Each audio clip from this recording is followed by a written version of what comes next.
اور جو کوئی رحمان کی یاد سے آنکھیں بند کر لے یعنی تغافل کرے، ہم اس پر ایک شیطان مقرر کر دیتے ہیں تو وہ اس کا ساتھی ہو جاتا ہے، اور یہ شیطان ان کو رستے سے روکتے رہتے ہیں اور وہ سمجھتے ہیں کہ وہ سیدھے رستے پر ہیں، یہاں تک کہ جب وہ ہمارے پاس آئے گا تو اس شیطان سے کہے گا کہ اے کاش مجھ میں اور تجھ میں مشرق و مغرب کا فاصلہ ہوتا، تو برا ساتھی ہے۔ اور جب تم ظلم کرتے رہے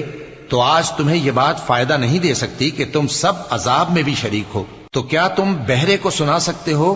یا اندھے کو رستہ دکھا سکتے ہو، اور جو کھلی گمراہی میں ہو اسے راہ راست پر لا سکتے ہو؟ پھر اے پیغمبر، اگر ہم تم کو وفات دے کر اٹھا لیں تو بھی ان لوگوں سے تو ہم انتقام لے کر رہیں گے، یا تمہاری زندگی ہی میں تمہیں وہ عذاب دکھا دیں گے جس کا ہم نے ان سے وعدہ کیا ہے،